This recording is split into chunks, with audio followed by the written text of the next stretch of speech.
Baik, selamat pagi teman-teman semua. Apa kabar teman-teman semua? Semoga semuanya tetap dalam keadaan yang baik dan tetap bersemangat untuk menjalankan perkuliahan di pertemuan kelima hari ini. Nah, sebelum kita memulai kuliah pada hari ini, marilah kita berdoa menurut agama dan kepercayaan kita masing-masing. Berdoa, saya berserah.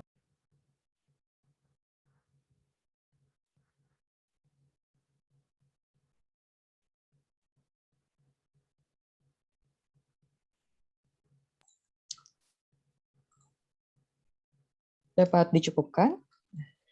Seperti yang kemarin kita sudah lakukan ya teman-teman, hari ini adalah kuliah kelima, dan di sini kita akan mengenal lebih lanjut mengenai tentang benih-benih kehutanan, dan saat ini kita akan mempelajari mengenai tentang seleksi, sortasi, grading, pengemasan benih, sampai nanti bagaimana pengujian benih itu dapat dikatakan baik atau tidak. Nah, untuk pada pagi hari ini kegiatan akan dipandu oleh saya, Maria Tania, dan nantinya kuliah akan diberikan oleh Ibu Arum. Semoga teman-teman dapat menyimak dengan baik dan dapat mengumpulkan pertanyaan. Apabila ada pertanyaan, nanti dapat langsung disampaikan di kolom chat, atau nanti akan di sesi tanya jawab bisa langsung raise hand. So, sekarang kita langsung mulai saja, mengingat waktu sudah jam 8, saya serahkan kepada Bu Arum. Assalamualaikum warahmatullahi wabarakatuh. Selamat pagi teman-teman, selamat bertemu kembali ya. Yang terhormat, kalau ada di sini teman-teman dosen ya, saya rasa belum ada yang hadir. Yang terhormat teman-teman asisten dan teman-teman peserta KMMI ya. Saya berharap kalian baik-baik saja ya. Apa kabar kalian? Semoga baik-baik ya. Hari ini kita akan mempelajari mengenai penanganan benih dan pengujian benih. Izin saya share ya.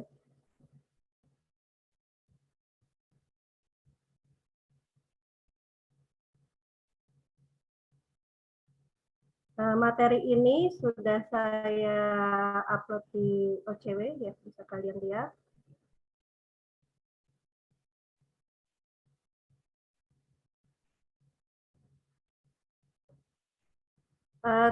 Capaian pembelajaran pada hari ini adalah yang pertama, itu mampu menguraikan kegiatan penanganan benih setelah pengunduhan, kemudian mampu menguraikan proses pengambilan sampel kirim dan pengujian benih sederhana.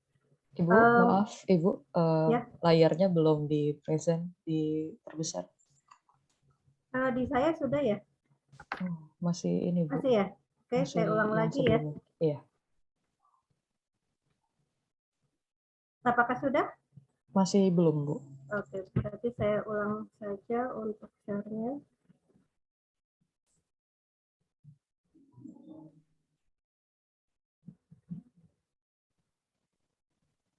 Apakah sudah terlihat?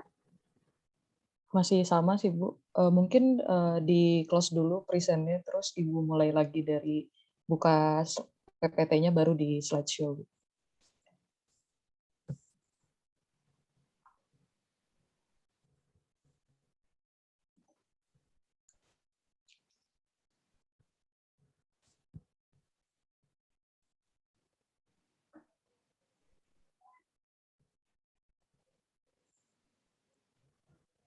Sudah terlihat?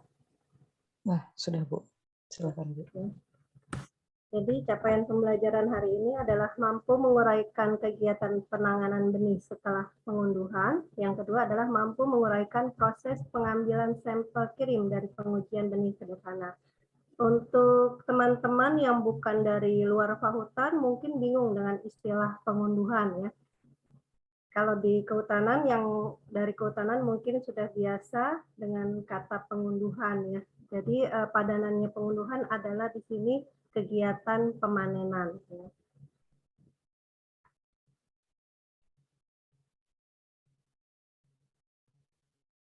Nah, sebelum kita melakukan penanganan benih, sudah pasti yang pertama adalah kita melakukan kegiatan koleksi atau kegiatan pengumpulan buah yang melalui kegiatan pengunduhan. Tujuannya di sini adalah mendapatkan benih yang seragam dalam sifat fisiologi, jumlahnya memadai dan murni ya. Yang harus diperhatikan dalam proses pengunduhan buah dan benih ini adalah pertama, buahnya itu sudah mengandung benih yang sudah masak secara fisiologis. Masak secara fisiologis di sini artinya embrionya sudah matang, ya. Walaupun demikian, kadang benih-benih yang sudah masak fisiologis, ya, dalam penampilan fisiknya mungkin saja buahnya masih berwarna hijau, ya. Kalau misalkan buahnya sudah berwarna kuning atau ada perubahan warna mungkin menjadi merah, itu sudah menunjukkan embrionya sudah masak secara fisiologis dan buahnya sudah masak secara fisik, ya. Jadi ada dua terminologi seperti ini. Kenapa demikian, ya? Berbeda dengan benih-benih yang mempunyai dormansi embrio. Kalau benih yang mempunyai dormansi embrio itu bisa ada proses pematangan benih setelah buahnya itu lepas dari pohon induknya. Tapi kalau benih-benih yang tidak mempunyai dormansi embrio, maka setelah buah lepas dari pohonnya, proses untuk pematangan embrio itu sudah berhenti, ya. Walaupun pematangan fisik buah itu masih tetap bisa berjalan, ya. Jadi bedakan antara pematangan embrio dengan pematangan fisik buah. Untuk kegiatan dari koleksi atau pengumpulan buah ini ada dua cara. Yang pertama adalah pengumpulan dari lantai hutan, ya, bisa kita lihat di gambar ilustrasi ini, dan juga ada pengunduhan langsung di tegakan. Ya. Pengunduhan langsung di tegakan ini macam-macam, ya, kita bisa menggunakan galah, ya, atau alat di sini yang bisa memotong bagian tangkainya atau membuat tangkainya lebih rendah, bisa memanjat langsung atau menggunakan di sini beberapa alat, ya. Jadi bergantung kepada ketersediaan alatnya, ya. Yang penting dalam pengunduhan di tegakan ini, ya, yang harus tetap kita perhatikan adalah viabilitas dari benih yang akan kita unduh nanti tetap terjaga, ya. Dan yang kedua adalah prinsipnya keselamatan dari pekerja yang mengunduh benih, ya. Untuk persyaratannya adalah kalau kita mau mengambil dari pengunduhan dari tegakan adalah kita harus memahami fenologi benih dan fenologi dari jenis dari benih yang akan kita unduh. Kemudian yang kedua adalah bergantung pada ketersediaan peralatan. Nah, kalau dari pengumpulan dari lantai hutan, ya, keuntungannya adalah kita boleh dibilang mudah, ya, tidak membutuhkan alat yang ribet dibandingkan dengan yang kalau kita mengunduh dari tegakan. Tapi kelemahannya adalah ada kemungkinan buah-buah yang telah jatuh ke tanah itu terserang hama atau patogen dari tanah. Yang kedua, apabila dari tegakan yang kita pilih itu tidak satu jenis, ya, maka benihnya dapat tercampur dengan benih yang lainnya. Nah, kegiatan penanganan benih, ya, setelah pengunduhan itu sangat menentukan dalam memperoleh benih yang bermutu, ya. Dalam hal ini adalah mutu fisik dan fisiologis. Kalau mutu genetik nanti arahannya adalah kepada pembangunan sumber benih. Nah, ini ada 9 kegiatan, ya, yang dapat dilakukan pada saat penanganan benih setelah dilakukannya pengunduhan, ya. Ada pembersihan awal, kemudian perawatan awal, ya, ekstraksi di sini, kemudian ada pembuangan sayap untuk benih-benih yang mempunyai sayap, kemudian ada pembersihan lanjutan, ya, sebelum kita melakukan di sini penggelasan benih, ya, breeding dan sortasi dan seleksi di sini. Kemudian yang ketujuh adalah pengaturan kadar air benih sebelum proses penyimpanan. Yang kedelapan adalah mempertahankan identitas dari benih. Yang kesembilan adalah pengemasan dan penyimpanan. Ya, nanti akan dibahas satu-satu walaupun dengan singkat ya, tidak bisa secara detail karena waktunya tidak mencukupi. Nah, prinsip dalam penanganan benih ya setelah pengunduhan di lapangan ini ada beberapa. Yang pertama adalah di sini pengurangan campuran. Pengurangan campuran ini adalah terkait nantinya untuk mempertahankan viabilitas benih dan biaya pengangkutan. Yang kedua adalah ya ini prinsip utama yang harus dipegang kalau kita melakukan penanganan benih ya adalah di sini mempertahankan viabilitas benih. Artinya bagaimana benih yang kita tangani itu tidak rusak ya, daya pecambahnya tetap terjaga. Yang ketiga adalah di sini mempertahankan identitas ya. Bagaimana benih yang kita tanami itu labelnya sesuai yang kita kerjakan ya. Ini kelihatannya sepele tapi sangat menentukan untuk kemurnian dan keaslian antara identitas dengan yang terdapat di dalam kemasannya. Yang keempat adalah di sini ya tetap mempertahankan kesehatan benih ya, dan yang mempertahankan kesehatan benih dan menghindari kontaminasi yang bisa terjadi pada benih. Yang kelima adalah bagaimana kita melakukan proses dan penyimpanan di lapangan. Ya, ini dengan prinsip dengan tetap mempertahankan viabilitas benih, tapi kegiatannya juga mudah dilaksanakan di lapangan. Yang berikutnya adalah kondisi selama pengangkutan. Ya, ini juga terkait bagaimana selama pengangkutan itu kita mengemasnya supaya benih-benih itu tetap viabel. Yang berikutnya adalah di sini bagaimana melakukan penyimpanan sementara. Ini juga kaitannya nanti bagaimana dalam penyimpanan sementara tersebut benih tetap viabel. Oke. Kalau kita ringkas ya penanganan benih di lapangan sebagai berikut ya, di sini ada tipe benih ortodoks dan rekasiotran ya. Kemarin sudah dibahas sekilas pada kuliah kemarin. Nah, untuk benih ortodoks ya, ini tipe buahnya macam-macam ya. Dehiscent kering di sini artinya buahnya merekah ya, kalau matang merekah, dehiscent ini tidak merekah ya.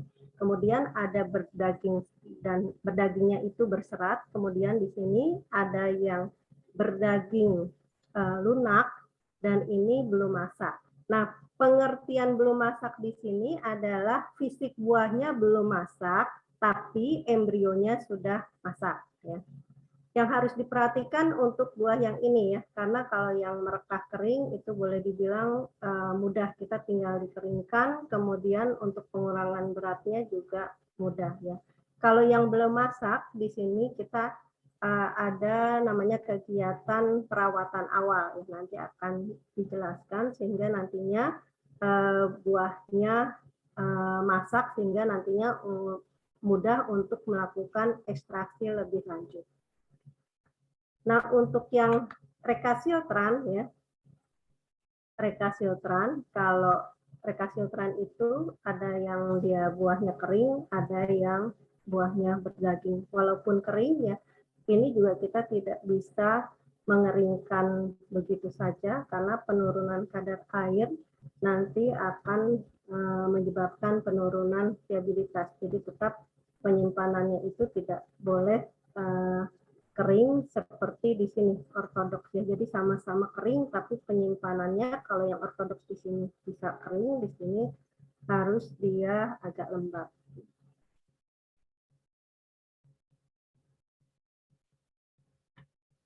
Oke, yang berikutnya adalah untuk kegiatan pengangkutan ya. Ini yang harus diperhatikan adalah pertama adalah kelembapan yang tinggi saat pengangkutan itu harus dihindari. Karena apa?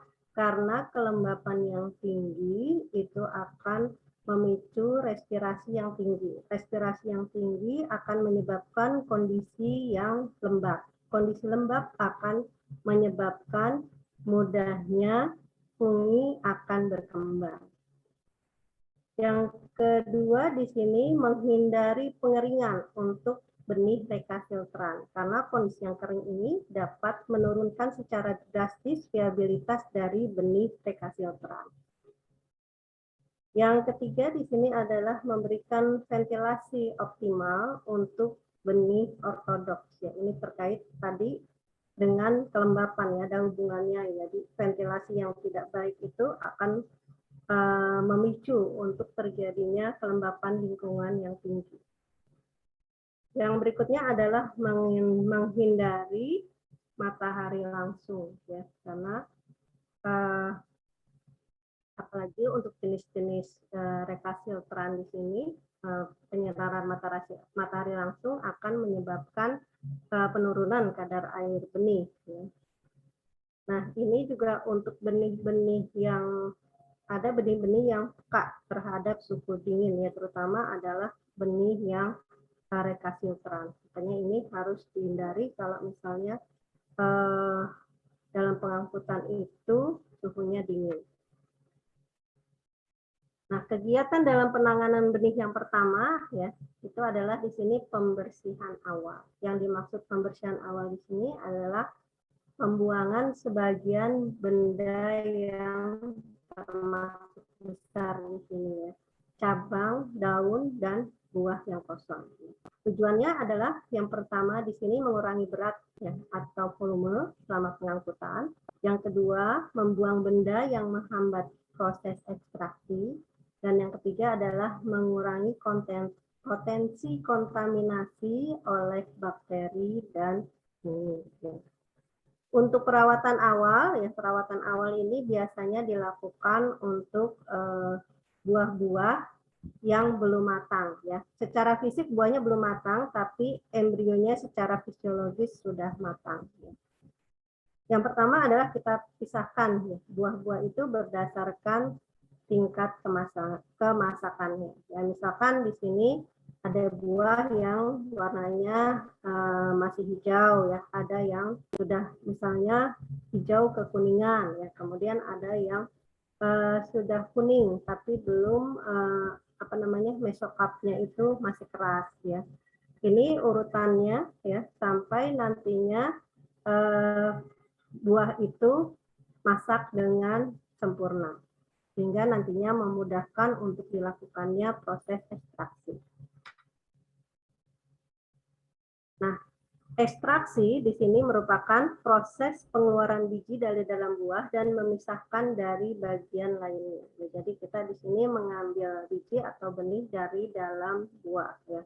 Ekstraksi itu ada dua macam, ekstraksi untuk buah basah ya, dan ekstraksi untuk buah kering. Ya.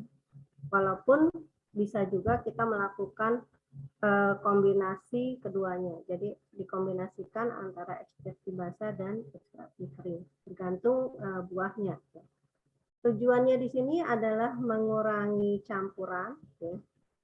Karena di sini kalau campuran dikurangi dapat membantu mengurangi biaya penyimpanan dan biaya pengangkutan. Di samping itu juga ekstraksi akan memudahkan kegiatan penanganan benih yang selanjutnya.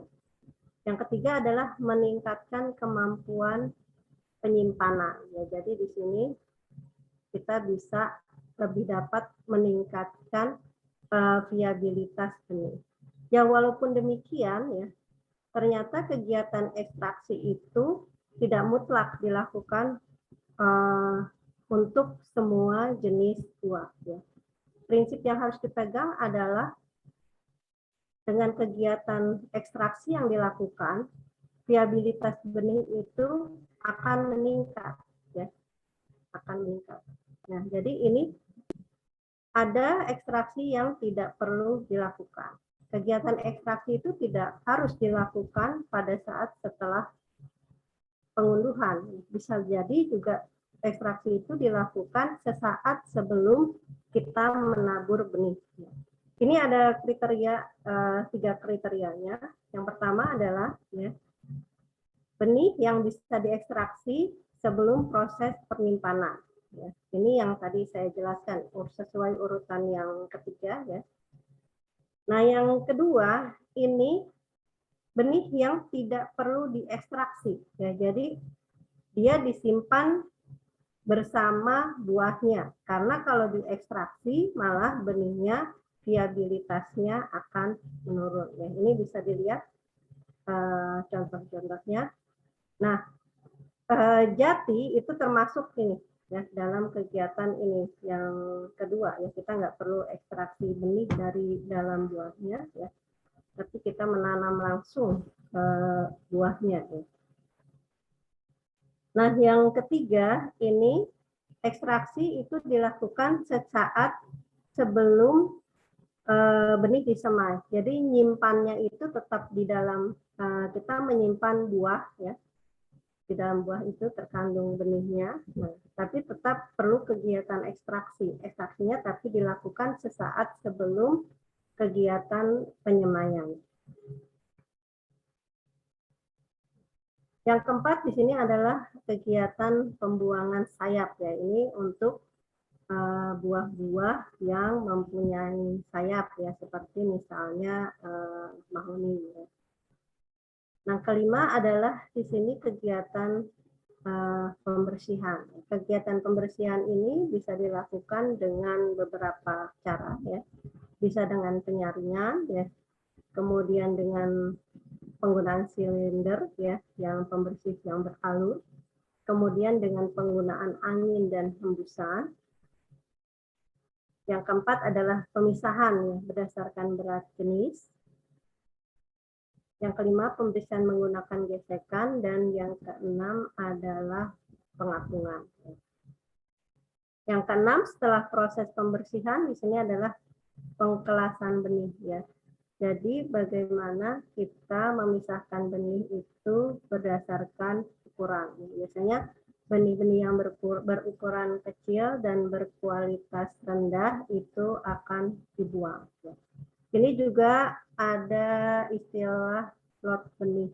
Lot benih itu artinya adalah benih-benih yang berasal dari tempat yang sama ya, dengan waktu panen yang kurang lebih sama. Satu lot benih itu biasanya bisa satu kemasan, bisa juga terdiri dari beberapa kemasan. Kemasannya biasanya dalam bentuk karung ya, karung-karung.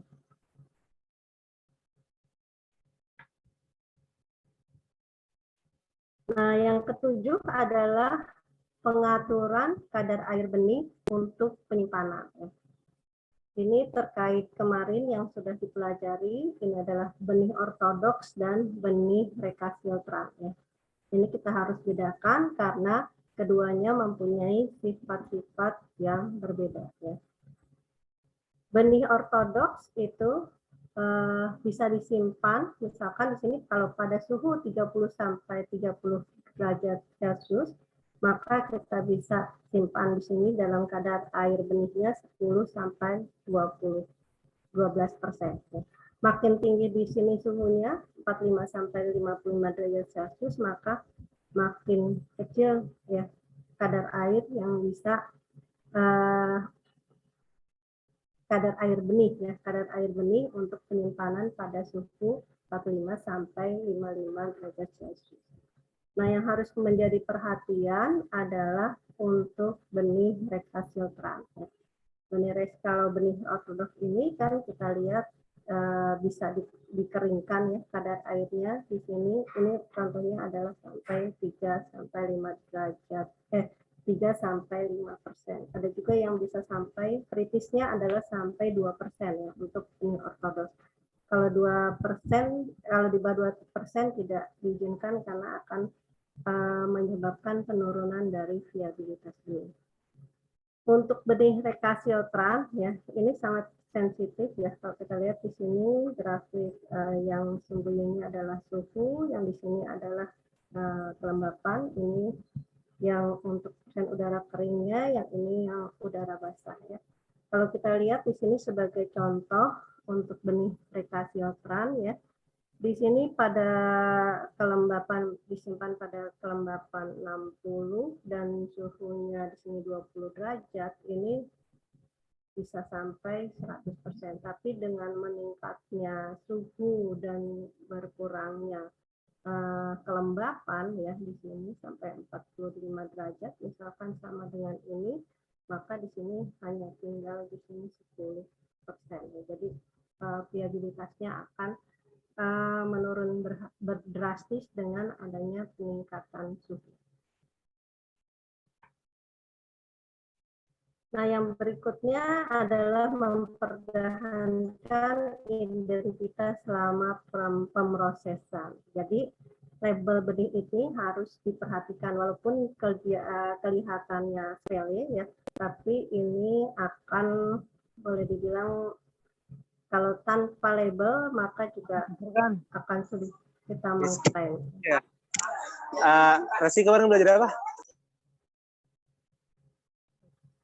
Nah, untuk mempertahankan identitas ini ya, dalam satu lot benih ini kita harus terapkan, usahakan ada 2 label ya. Jadi ada label yang di luar ya, di luar kemasan kita cantumkan, dan satu lagi ada label di dalam kemasan. Ya, ini untuk tetap menjaga jika label yang di luar kemasan itu rusak, maka identitas benih masih tetap ada di dalam kemasan benih ya. Jadi kemudian label yang tidak berlaku itu harus dibuang ya.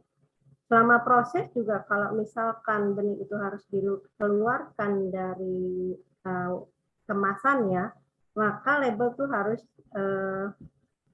tetap ya tertempel di alat pemroses ya. Jangan sampai kehilangan identitas, karena kalau kehilangan identitas ini akan berakibat fatal ya, akan mempengaruhi nantinya hasil pengujian kalau labelnya itu tidak benar ya.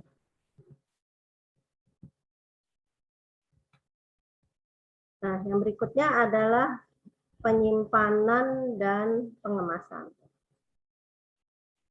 Dalam kondisi terbuka, misalnya benih disimpan dalam kondisi terbuka, ya, kemasan terbuka di ruangan, itu rata-rata ini untuk benih ortodoks ya, bisa kehilangan hampir setengahnya dari viabilitasnya akan menurun. Sehingga penyimpanan ini adalah suatu hal yang penting perlu dilakukan. Untuk benih ortodoks itu penyimpanannya alangkah baiknya dilakukan di wadah tertutup ya. Yang paling bagus adalah apabila wadahnya itu kedap udara ya. Dan yang harus tetap diperhatikan itu suhu ya, suhu dan kadar air benih. Ini kita lihat contoh-contoh wadahnya. Ini kalau benihnya sedikit seperti ini. Tapi kalau misalnya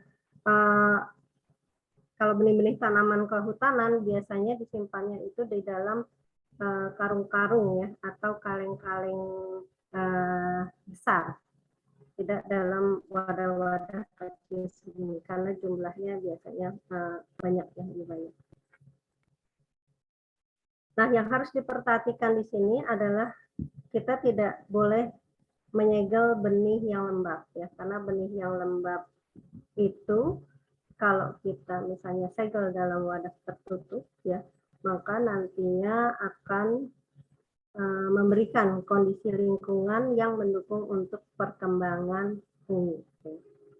Di sini benih, terutama ini adalah benih ortodoks ya, setelah dikeringkan ini disimpan di dalam wadah-wadah ya, bisa kaleng, kotak logam, toples kaca ya, kantong plastik atau wadah kedap udara ya, bergantung kepada berapa banyaknya benih dan berapa ruang penyimpanan yang tersedia. Nah, label itu sangat penting ya di benih itu ya, minimal di situ ada jenis benihnya, kemudian tempat pengumpulannya dan tanggal pengumpulannya. Alangkah baik juga kalau di situ ada data mengenai daya kecambah benih ya setelah dilakukan pengunduhan. Dan yang penting lagi di sini adalah benih ya, ruangan penyimpanan benih itu harus terlindung ya dari serangga, kemudian hewan pengerat dan serangan dari bumi ya. Itu untuk penyimpanan benih-benih recalcitrant. Sedangkan kalau benih-benih ortodoks. Nah, kalau untuk benih recalcitrant penyimpanannya itu biasanya untuk meningkatkan mempertahankan viabilitasnya kita menggunakan media simpan. Ini adalah untuk mencegah penurunan kadar air dari benih.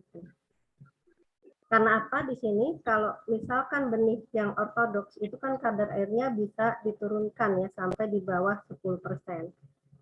Pada kadar air di bawah 10% itu kondisi benih adalah dorman. Sedangkan kalau benih recalcitrant itu kadar airnya sekitar 30 sampai 70%. Pada kadar air tersebut ya, terutama adalah kadar air 35 ke atas, itu biasanya proses perkecambahan itu sudah berjalan. Jadi metabolisme benih itu untuk proses perkecambahan sudah on. Ya. Makanya benih recalcitrant walaupun kita menyimpannya dengan media semai, tetap saja lama penyimpanannya itu tidak bisa selama benih ortodoks. Ya, karena apa? Karena metabolismenya dia on dan dalam proses metabolisme itu akan menggunakan cadangan dari benih. Cadangan makanan dari benih kan tidak selamanya ada. Jadi kalau sudah habis kecambah nantinya yang tumbuh kan dia harus sudah mandiri. Artinya harus bisa menyerap sendiri unsur hara dari dalam media tanam.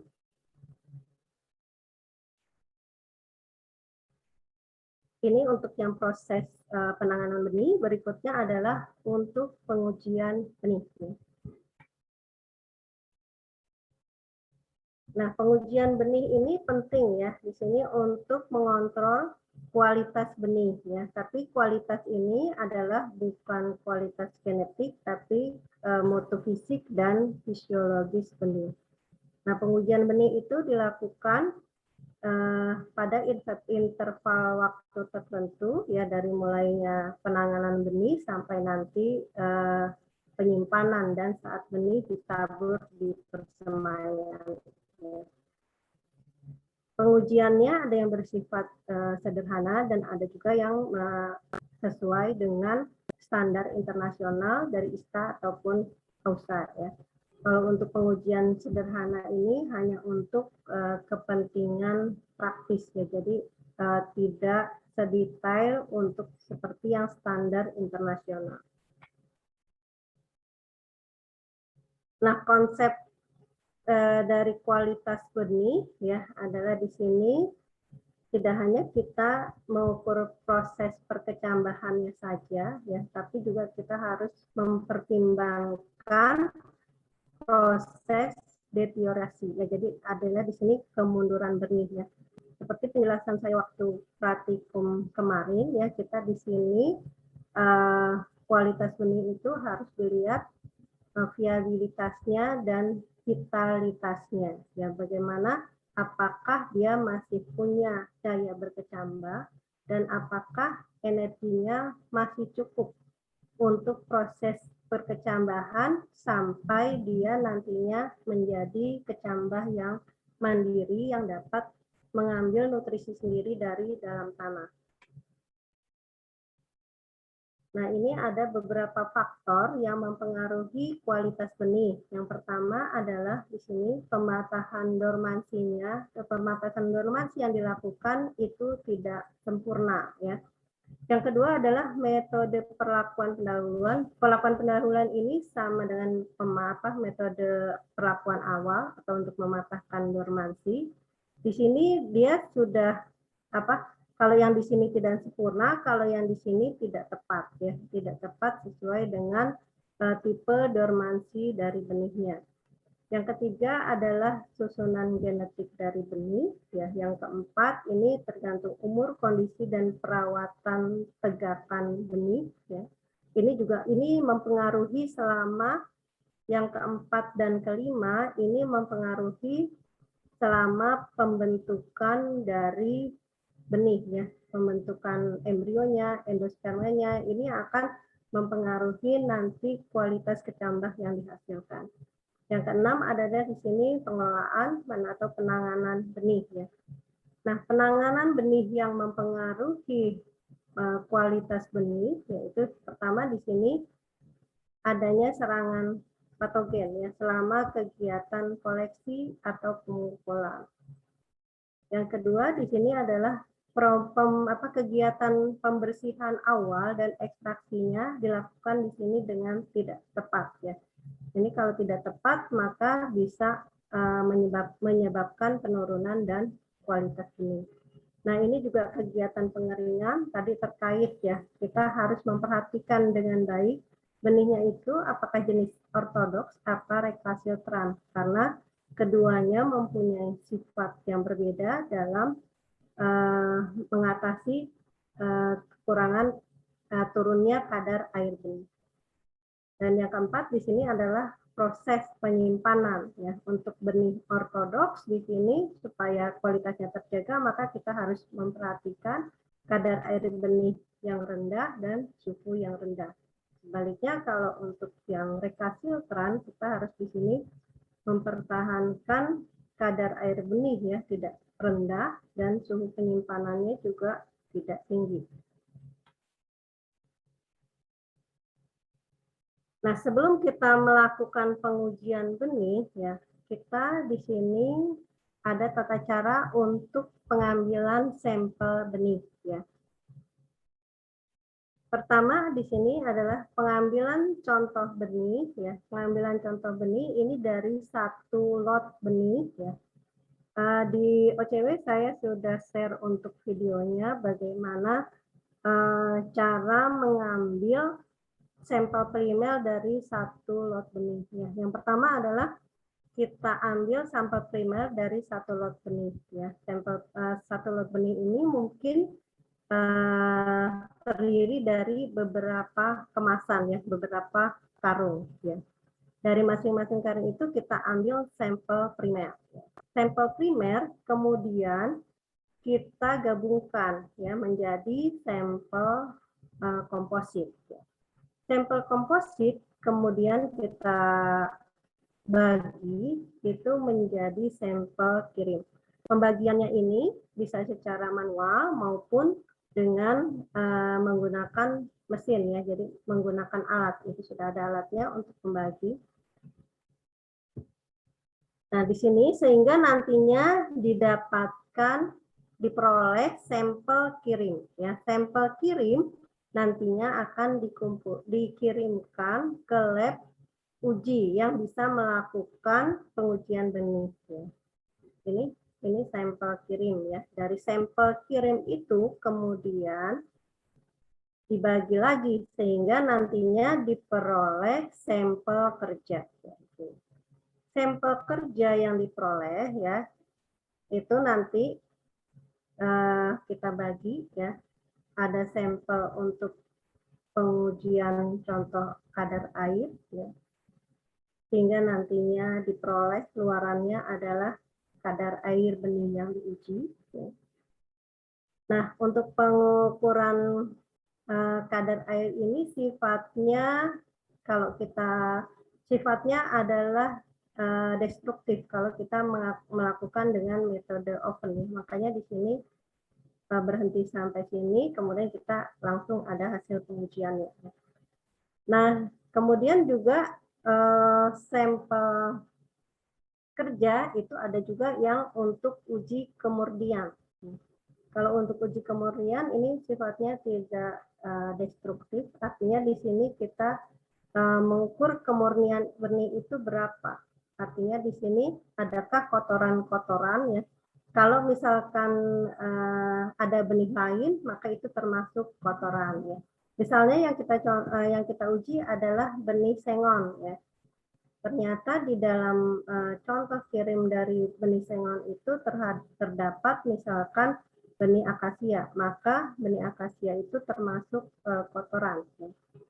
Dari sampel uji untuk uji kemurnian ini, kita nantinya menganalisis kemurniannya, sehingga nantinya didapatkan persentase kemurnian dari benih. Nah, karena sifatnya tidak destruktif, dari sampel benih murni ini kemudian kita bisa gunakan untuk uji selanjutnya, yaitu uji penentuan berat 1000 butir benih dan uji daya berkecambah benih. Luaran dari berat 1000 butir benih, di sini kita nantinya akan mengetahui berapa jumlah benih dalam 1 kilo berat benih. Hal ini kenapa diperlukan? Karena biasanya kalau untuk penanaman tanaman kehutanan, ya kalian sudah pelajari dalam praktikum 1 ya, kalau tidak salah 1 atau 2, bahwa kalau kita ingin membangun hutan tanaman adalah kita membutuhkan berapa jumlah bibit yang dibutuhkan. Kalau kita misalnya ingin dalam 1 hektar itu berapa jumlah bibit yang diperlukan.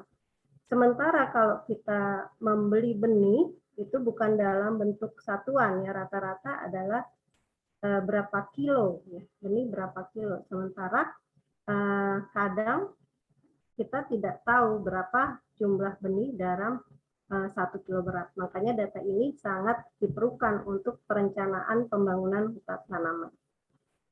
Nah, yang berikutnya ini dari yang tadi analisis benih murni, juga sebagian sampelnya dapat digunakan untuk uji daya berkecambah benih. Ya, ini juga berarti berapa persen benih yang berkecambah. Data ini keempatnya ini persen kadar air ya, kemudian kemurnian, kemudian di sini berat 1000 butir benih, dan uji daya kecambah benih merupakan data dasar yang diperlukan dalam kita melabel ya di dalam kemasan benih, karena data ini diperlukan untuk perencanaan pembangunan hutan tanaman khususnya di dalam penyediaan bibit. Nah, ini jenis-jenis uji yang dilakukan selama proses penanganan benih ya. Jadi sini tadi macamnya ada uji sederhana, ada uji yang standar ya, tadi sesuai standar internasional, dan ada uji khusus ya. Ini proses tadi penanganan benih ya, ada panen. Ini selama penanganan benih, panen itu tadi yang proses koleksi benih. Ini proses processing, proses tadi penanganan benih setelah panen. Ini sebelum penyimpanan dan selama penyimpanan. Jadi kalau uji sederhana ini kita bisa lakukan uji kematangan dari embrio benih ya, kemudian ada uji potong atau uji belah, nanti kalian lakukan di dalam praktikum. Ini termasuk uji cepat yang bisa mengetahui suatu embrio viabel atau tidak ya. Kemudian di sini ada uji kadar air benih ya, bisa menggunakan di sini alat ya. Sedangkan saat processing ya, ini tadi processing yang ada uji-uji ini ya. Sedangkan yang standar ini lebih detail lagi ya. Ujinya itu ada daya kecambahnya juga bisa macam-macam. Di sini ada TZ yaitu uji dengan tetrajolium, ini dengan pewarnaan embrio. Pewarnaan embrio dengan tetrajolium. Di sini benih-benih yang viabel itu warnanya biasanya merah ya, menjadi merah. Kemudian juga di sini ada uji yang menggunakan Sinartec ya. Nah, untuk uji khusus ini biasanya terkait kesehatan benihnya. Misalkan kita mencurigai suatu benih itu sifatnya ada membawa penyakit ya, tick-borne disease. Ya. Jadi benih-benih ini juga bisa menjadi faktor untuk penyebaran patogen benih ya. sebenarnya pada saat penyimpanan ya, yang bahaya itu kan selama penyimpanan itu tidak terdeteksi, tapi setelah dia berkecambah atau misalkan sampai umur tertentu itu baru terekspresi ya, jadi baru keluar patogennya tersebut. Ini bisa kita deteksi melalui uji kesehatan benih. Kemudian juga ada uji vigor. Bedanya uji viabilitas dan uji vigor, yaitu kalau uji viabilitas itu adalah perkecambahan benih pada kondisi yang optimum. Artinya di sini kondisi lingkungannya baik-baik saja ya. Kalau vigor itu adalah perkecambahan benih pada kondisi yang tidak optimum ya. Misalkan di sini bisa kita menguji bagaimana perkecambahan benih kalau misalkan di atas media di atas media pecambah itu kita taruh misalnya pecahan batu bata sampai 3 cm ketinggiannya, apakah dia masih bisa melewati itu atau tidak. Dan ada juga pengujian-pengujian yang lain terkait uji vigor. Nah, ini contohnya yang yang uji sederhana ya. Jadi tadi di sini ada uji kemurnian ya, uji berat 1000 benih, uji kadar air benih, dan uji perkecambahan. Uji perkecambahan juga di sini macam-macam ya. Bisa pakai media kertas, bisa pakai media pasir ya. Itu yang kita kecambahkan benihnya. Bisa juga benihnya itu tidak kita kecambahkan, tapi kita melihat bagian embrionya. Contohnya misalnya menggunakan tadi uji belah, kemudian ada uji eksisi embrio, kemudian ada tadi uji TZ, ya, ada uji H2O2, dan ada uji menggunakan sinar X. Ya. Mungkin itu saja penyampaian dari saya, semoga mudah dipahami. Silahkan kalau akan ada yang ingin didiskusikan. Baik, terima kasih Bu Arum. Nah, tadi teman-teman kita udah mengetahui ya tahapan-tahapan bagaimana suatu benih bermutu itu tentunya didapatkan dari penanganan yang baik dan benar juga. Tadi sudah diberitahu mulai dari pemenuhan, ada metode, kelebihan dan kekurangan, sampai 9 tahapan dalam penanganan benih, mulai dari pembersihan hingga pengemasan ataupun penyimpanan. Nah, sekarang kita masuk ke sesi tanya jawab kepada teman-teman. Untuk yang bertanya, silahkan raise hand. Bisa menggunakan fitur raise hand ataupun langsung mengetik di kolom chat. Ya, silahkan teman-teman.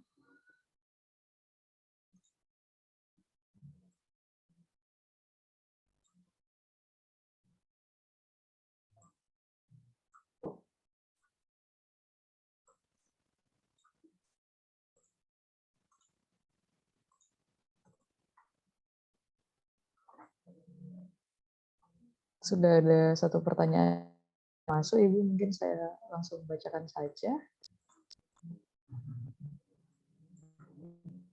Ya, yang pertanyaannya, apakah ini dari Aisyah Jakia, apakah cara penyimpanan untuk semua jenis ortodoks itu sama, misalnya benih kacang hijau dengan benih saga? Terima kasih, Ibu.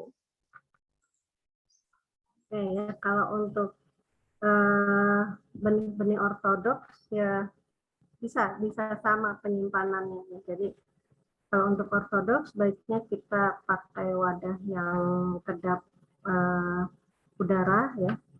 Bisa juga kita menambahkan di situ perlindungan yang bisa mencegah serangan misalnya hama dan patogen. Misalnya kita bisa menambahkan di dalam wadah benih itu dengan silika gel ya, supaya di situ kelembapan kondisi keringnya tetap terjaga.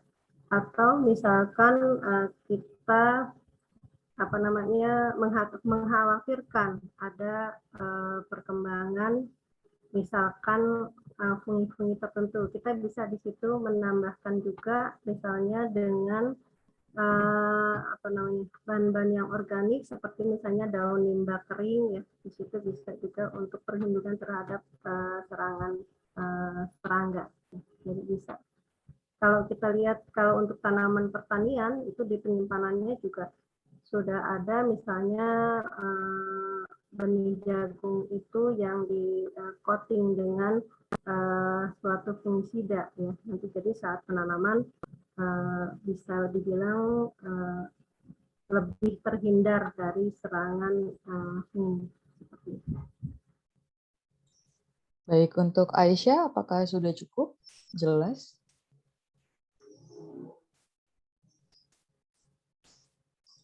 Sudah, terima kasih banyak. Oke, apakah dari teman-teman masih ada yang bertanya? Baik, silahkan Timotius bisa langsung dihidupkan saja.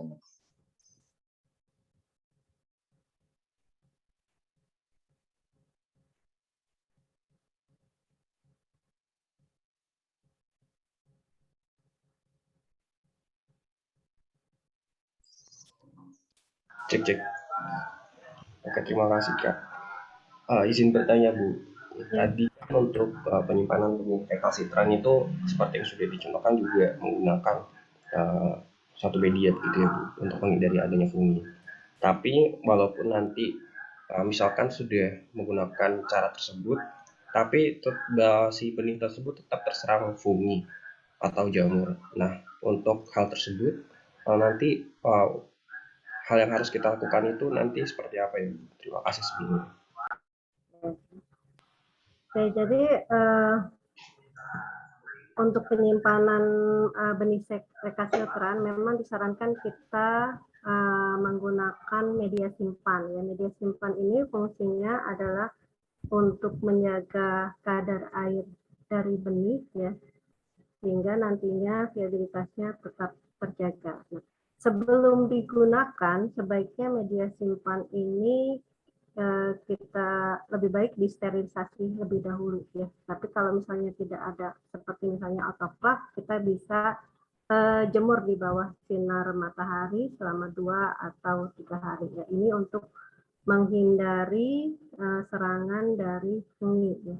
Tapi kalau misalkan funginya itu sudah menyebar di dalam di dalam suatu kelompok benih rekalsitran yang sudah terserang, lebih baik itu dibuang saja ya. Tapi untuk menghindarinya terjadi itu, sebaiknya media simpan itu sebelumnya kita steril atau kita jemur dulu. Nah, ada juga cara penyimpanan media benih rekalsitran yang lain ya, seperti misalnya yang dilakukan oleh petani di Lampung, yaitu untuk benih garu ya. Garu itu termasuk benihnya rekalsitran, paling lama juga 1 bulan biasanya masih bisa disimpan. Mereka caranya adalah menyimpannya dalam bentuk kecambah ya, dalam bentuk bibit ya. Jadi bibitnya itu benih rekalsitran, misalnya mereka panen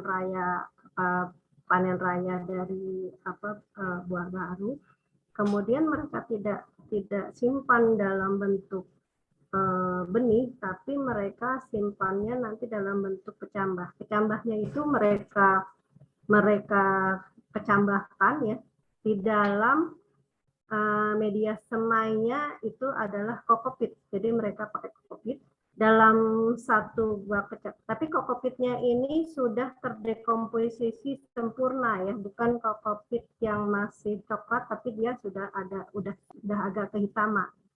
Jadi dalam satu buah kecambah itu disemai benih gaharu itu dalam jumlah banyak, jadi rapat sekali ya, padat sekali, sehingga dalam satu bak itu bisa sampai boleh dibilang ratusan ya benihnya tuh, nanti kecambah yang dihasilkan ratusan.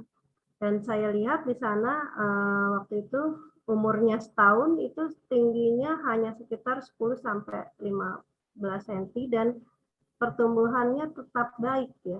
Ada juga yang Soraya waktu itu yang sudah 2 tahun, dia pertumbuhannya tetap terjaga. Jadi menyimpannya itu dalam bentuk bibit ya, tapi bibit yang belum disapih ya. Dia masih terjaga di dalam bak apa namanya bak tabur gitu ya, bak taburnya hanya bak-bak plastik seperti itu. Dan ini efektif dan saya pikir ini suatu hal yang baik ya, karena kita lebih mudah ya hanya sekedar untuk menyiram. Nanti kalau sudah siap waktunya tanam, dari bak-bak kecambah yang sudah tumbuh semai gaharu itu nanti tinggal kita sapih seperti itu. Bisa dipahami? Baik Bu, terima kasih. Ya. Baik, terima kasih untuk Timotius. Apakah dari teman-teman lainnya masih ada yang ingin bertanya? Jadi kesempatan bertanya harus dimanfaatkan ya teman-teman, karena jarang-jarang juga bisa langsung bertanya seperti ini. Oke, ini ada pertanyaan lagi Bu dari Eva. Tadi dijelaskan bahwa ada benih yang disimpan dan ditanam bersama dengan buah.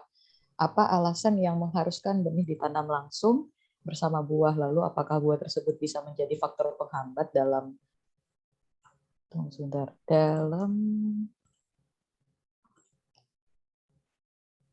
perkecambahan? Terima kasih. Itu dulu Bu. Ya, jadi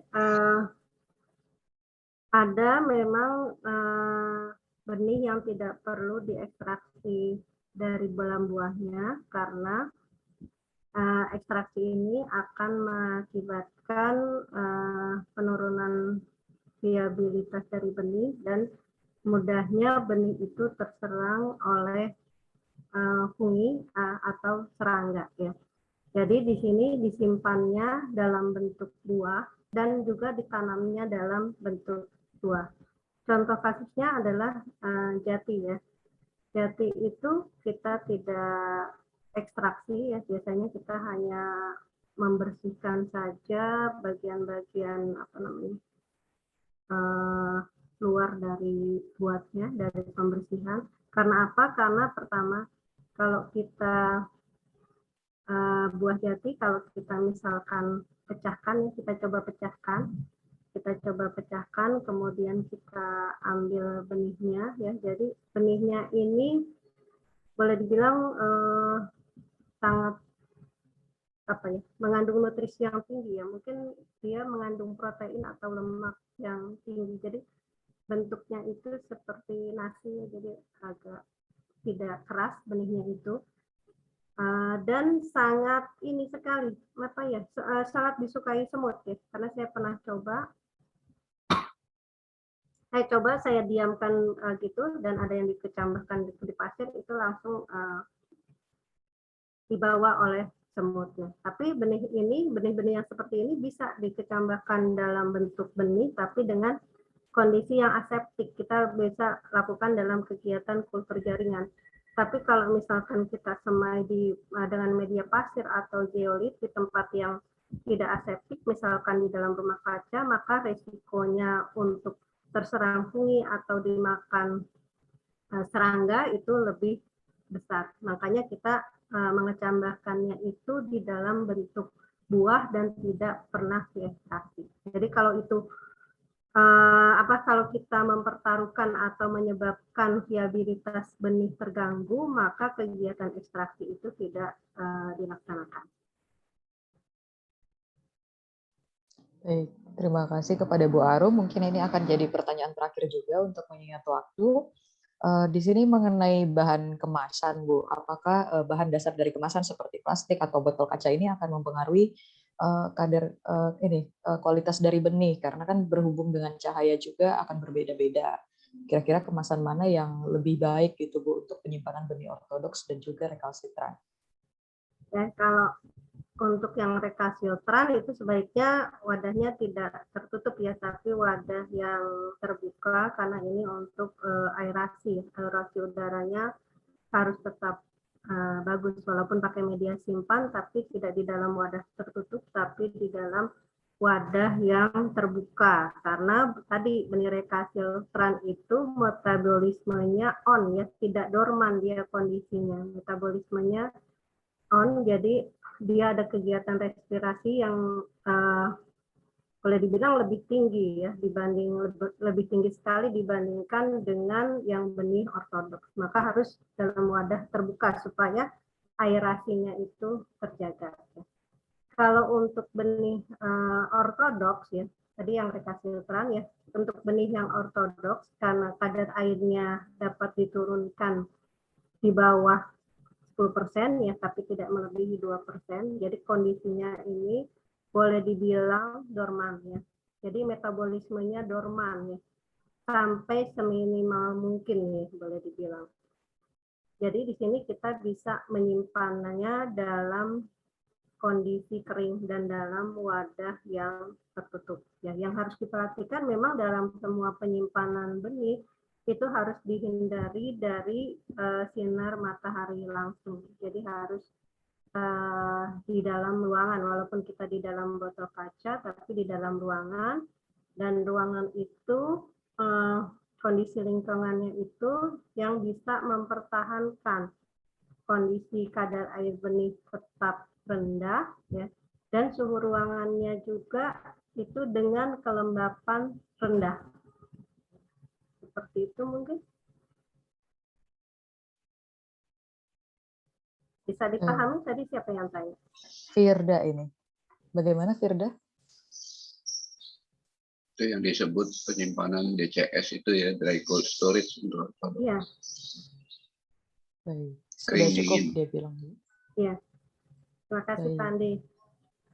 Itu tadi ada tambahan dari Pak Andi ya teman-teman. Jadi di sini juga ada dosen-dosen kita yang lainnya. Namun kita sudah sampai di penghujung bagian sesi kuliah. Mungkin sekarang kita bisa foto bersama terlebih dahulu ya teman-teman untuk mengabadikan momen juga. Silahkan untuk teman-teman yang tidak terkendala jaringan untuk mengaktifkan kameranya.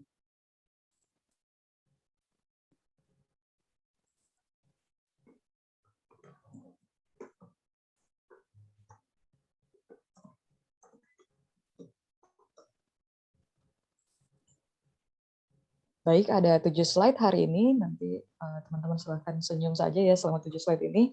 Kita mulai dari slide pertama. 1, 2, 3. Sebentar. Slide kedua. 1, 2, 3.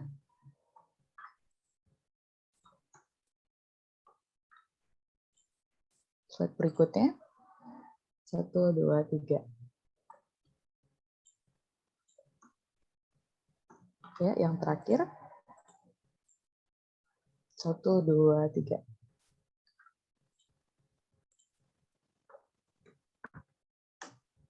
Nah, baik, kita seperti sudah saya katakan tadi, ini adalah akhir dari sesi kuliah. Kita akan break terlebih dahulu sekitar 10 menit, sekarang jam 9:01, nanti kita akan kembali lagi di jam 9:11. Bisa silahkan untuk beristirahat dulu teman-teman sejenak yang mau ke toilet. Saya tutup terlebih dahulu, terima kasih, sampai jumpa nanti lagi.